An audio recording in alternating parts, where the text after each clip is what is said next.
อนใดก็งามไปทั่วบ่จักสิเว้าแนวใจเฮามักเจ้าแล้วล่ะมางามโพดแท้นางบ้านนางฟ้าเสียแต่มีผู้แต่ยังเป็นสาวคือบ่พอเจ้าน้อคุณหูมาพอตอนเจ้ามีผัวบ่จักสิเว้าแล้วน้อตัวเฮาถึงบาปกะสาสิอาสาหับแทนดอกลาแบ่งใจให้อายแน่ลาพอสิได้อย่าใจตอนเหงาบ่ได้เป็นผัวใหญ่ได้เป็นผัวน้อยก็เอาอันว่าบาปสิหับแทนเจ้าสิอาสาลอยมาทุกคืนสาวมีเป็นพันเบิ่งไผบ่งามปานเจ้าถึงแม้นสิเป็นเมียเขาแต่ใจเฮาฮักเจ้าบ่เบื่อบ่ย่านดอกบาปบ่เห็นไผหาเอามาจากเธอโตบาปมันบ่ซ้ำเธอสิอาสาหับแทนเดินหน้า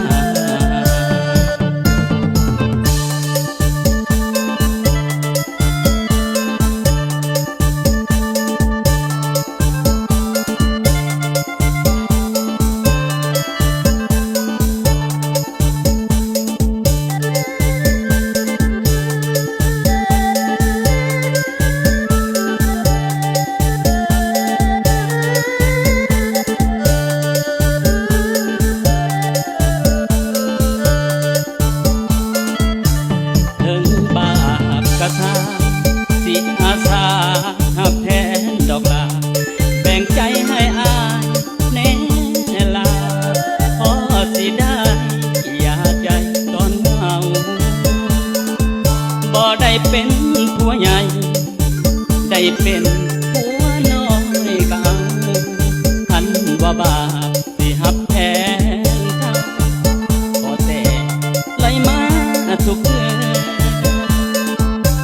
สาวมีเป็นพันเบิ่งไผบ่งามคือเจ้าถึงแม้ที่เป็นเมียเขาแต่ใจเฮาฮักเจ้าบ่เบื่อบ่ย่านดอกบาบ่เห็นไผหาเอามาจากเธอโตบามันบ่ซ้ำเสือสิอาสาหับแทนเดินหน้า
ยบอ่อยหนีทางหักกิ่งของนางหักเขาคงซื้อด้วยเงินเขาจริงห่างน้องมันก็ให้มันก่อนเสียงจมจากอายอุท ที่ห่างว่าเขา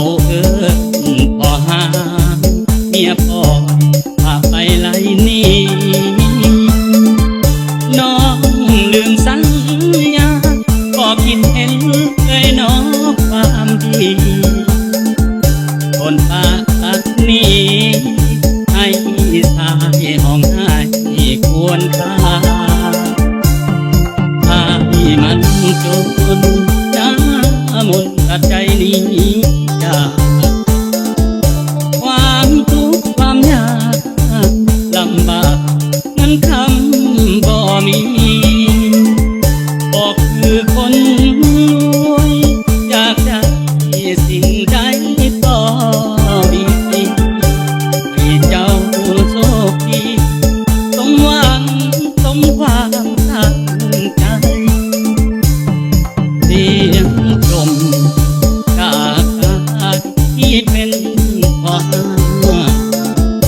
หัวใจอ้างว้างเป็นโสดอยู่นานหลายปีที่ห้องหัวใจ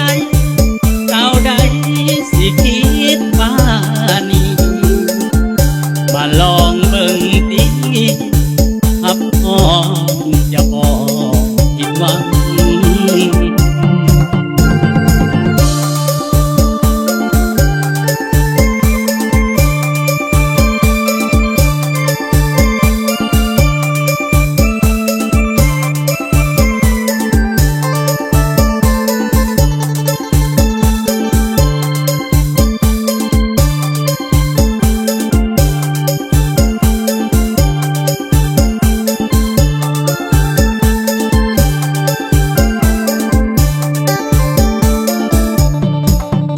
ให้มันจ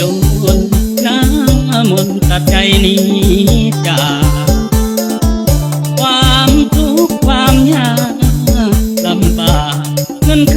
ำบ่มีบอกคือคนรวยอยากได้